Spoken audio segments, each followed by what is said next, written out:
Je n'ai besoin de personne en Harley Davidson.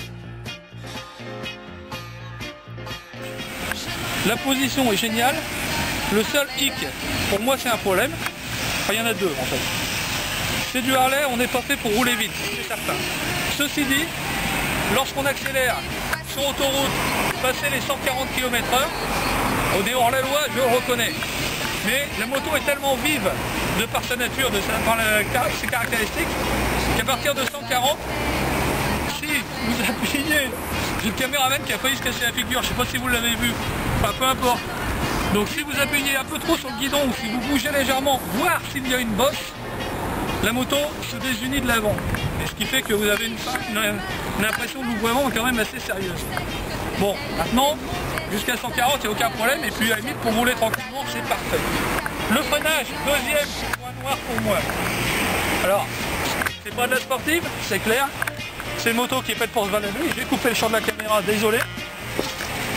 Voilà, un disque, un piston. Alors, on aurait une japonaise équipée ça, sincèrement, on serait dans la merde. Le freinage n'est pas mauvais. Je le qualifierais simplement de très bon ralentisseur. Alors, il suffit d'anticiper, mais allez, on va faire un petit parallèle. Ça me rappelle le freinage du 1000 GTR des premiers modèles. C'est-à-dire, ça va freiner, on sait que ça va freiner, il faut simplement s'y prendre à l'avance. Pas toujours évident. Donc après, vous avez tous les petits détails, le phare tout petit, tout mignon, mais qui éclaire relativement bien. Vous avez ici deux commodos, deux prises, deux serrures pour la clé, une première position, donc ça c'est le contact démarrage. Première position, c'est la position accessoire. L'accessoire, ça vous permet de mettre, si vous abandonnez la moto parce que vous êtes en panne, ça peut arriver. Vous mettez cela dessus, vous mettez vos warnings, vous remettez à zéro, vous enlevez la clé et les warnings restent enclenchés. Vous pouvez tout faire. Ensuite, vous avez la position démarrage, ignition, donc accessoire, ignition, et là vous démarrez. Alors le démarrage, c'est du Harley. Attention. Voilà. Le moteur qui semble avoir du mal à se lancer, mais il y va. Donc maintenant regardez ça. Aucune vibration presque dans le guidon. Un petit peu, pas plus qu'une moto, on va dire classique. Et le moteur monté sur cylindre. Donc là, vous comprenez ce qu'on appelle la vibration Harley. Ça vous fait vibrer, mais le moteur il vibre avant tout.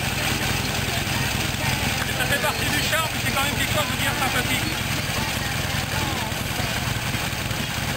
Alors la moto est chaude, on va pouvoir faire un petit... Voilà.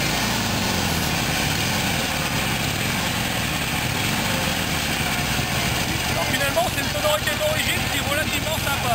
On va faire une chose. On va un petit peu. Voilà. La position, finalement la position est pas mauvaise. Relativement simple. Classique. Relativement droit sur la moto. Les pieds sur le repose-pied, j'ai craigné qu'ils soient très en avant. Mais finalement on est comme dans un fauteuil. Relativement bien. Les mains sur le guidon large, donc on est très à l'aise. Et à partir de là, vous êtes sur la moto, vous enroulez tranquillement. Le couple, on utilise le couple uniquement sur le moteur Harley parce que dans les tours, déjà à la limite on ne sait pas ce que ça donne. Ça roule et on y va. Et puis on enroule tranquillement, on passe les 5 vitesses, boîte 5. À partir de là, on enroule tranquillement. Pénard, ça y va. Et puis au moindre virage, ça prend de l'angle parce que finalement c'est une moto qui est super joueuse. Alors ce matin j'ai pas testé parce que c'était gelé de partout, moins 5 degrés. Et puis là, ma foi, le frangin il a pris la moto, il s'est amusé un petit peu. Pas forcément beaucoup, on est prudent, il y a quand même un petit chèque de caution, il faut le rappeler. Et puis c'est pas le but de l'essai, l'essai c'est voir comment ça se passe en roulant. Finalement moi j'ai pris du plaisir avec cette moto. Il n'y a pas à dire, je suis Kawaman 76, donc je suis 100% Kawa. Néanmoins, ça roule tranquillement, quoi, ça y va. Alors c'est raide, la position n'est pas forcément fatigante, on est bien droit, mais pas forcément trop plié en avant. Donc pour cette 1200 Nightster, finalement c'est un bon cru avec un petit look vraiment très sympathique. Alors je recommande à ceux qui ont envie de rouler un peu différent, simplement. Rouler Harley, c'est pas forcément du haut de gamme chez Harley, mais c'est une petite série limitée bien sympa, à une condition, être tout seul. La dame derrière, elle va pas aider, à moins qu'elle ait la sienne. Donc vous en commandez une, ou vous en commandez deux si vous êtes à deux. Voilà. En tout cas, merci à Harley. Donc Harley Davidson, moto légende 76, Bas-Pomme-les-Ronds. C'est tout simplement bien sympathique et super accueillant. Vous verrez tout à l'heure en vidéo, alors je vous dis à plus tard. Moi je m'en vais. Ciao. Le look c'est important chez Harley. Donc voilà.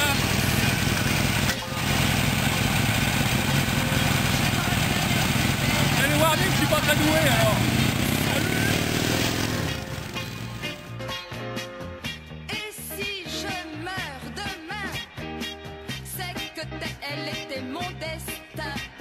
Je tiens bien moi à la